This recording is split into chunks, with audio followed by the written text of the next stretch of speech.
नड्डा जी, आप तो टुच्चई पर उतर आए और आपके साथ साथ आपके तमाम मंत्री, आपके सांसद, आपके बेलगाम प्रवक्ता भी। लेकिन हम तो चाहते हैं कि आप सब मिलकर ये क्षुद्रता और ये टुच्चई करिए, क्योंकि ये देश भी तो आपका असली रंग और रूप देखे। इस शोक की घड़ी में डॉक्टर मनमोहन सिंह को आप वो सम्मान नहीं दे पाए जिसके वो हकदार थे। लेकिन इस शोक की घड़ी में आंखें मटका मटका के, आंखें तरेर तरेर कर, भाव भंगिमाओं के साथ जिन शब्दों का चयन आप लोग कर रहे हैं, ये दुनिया देख रही है कि किस तरह से आप इस देश के एक प्रधानमंत्री का अपमान कर रहे हैं, इस देश के प्रथम सिख प्रधानमंत्री का तिरस्कार कर रहे हैं। किसी ने ठीक ही कहा था कि छोटे मन के लोगों से बड़ी राजनीति की अपेक्षा करना तो दूर की बात है, वक्त पड़ने पर उनसे बड़प्पन की उम्मीद करना भी बेमानी है। सरदार मनमोहन सिंह इस देश के सिर्फ प्रथम सिख प्रधानमंत्री नहीं थे, वो विश्व विख्यात के अर्थशास्त्री थे, उत्कृष्ट अर्थशास्त्री थे, शालीन व्यक्तित्व के धनी थे, एक परिपक्व राजनेता थे जिन्होंने देश का परचम दुनिया भर में लहराया।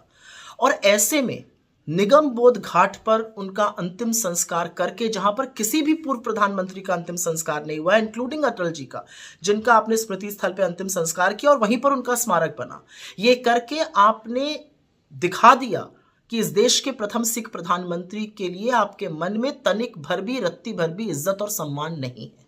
कुछ बातें हैं जो हम लोग कहना नहीं चाहते थे, लेकिन आपने कोई चारा नहीं छोड़ा है और कहनी पड़ेंगी, और क्योंकि छेड़ दिया है तो सुनिए इस बात को, और ये देश को भी समझ में आनी चाहिए।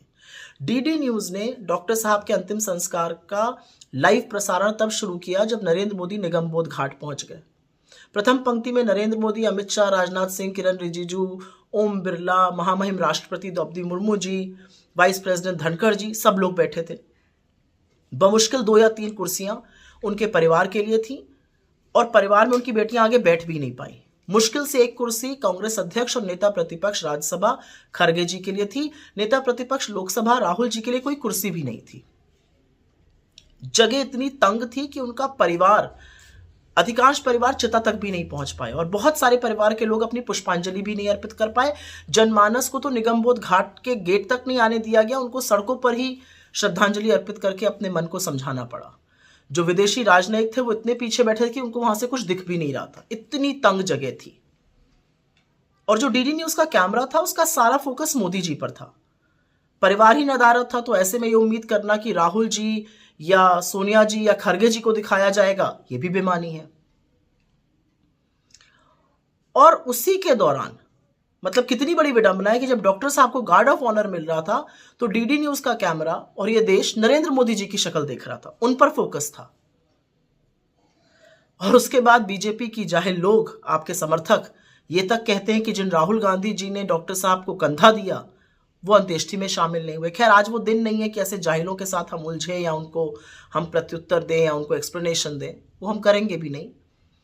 लेकिन उस पंक्ति में बैठे हुए, उस अग्रिम पंक्ति में बैठे हुए भाजपाइयों को देखकर वो सारी बातें बार बार याद आ रही थी जो गलीच बातें इन लोगों ने डॉक्टर साहब के बारे में कही हैं।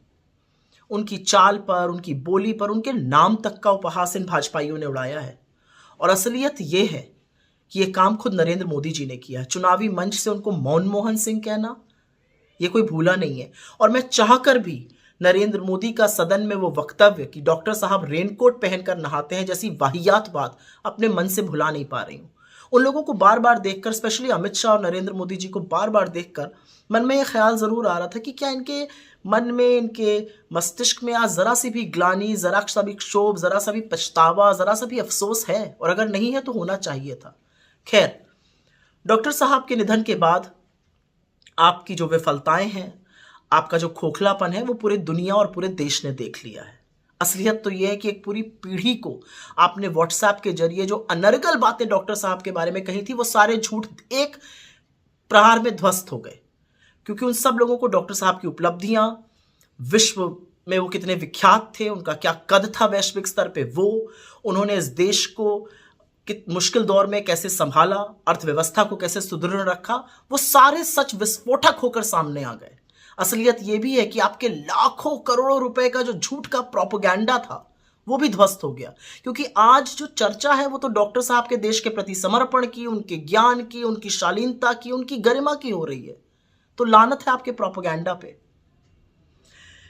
लेकिन आप देश के मूड को भांप नहीं पा रहे हैं। आप सिख समुदाय की सरदारों की अपेक्षाओं को भांप नहीं पा रहे हैं। आप ये नहीं समझ पा रहे हैं कि जो अवमानना आपने सरदार मनमोहन सिंह जी की है वो इस पूरे देश की अवमानना है।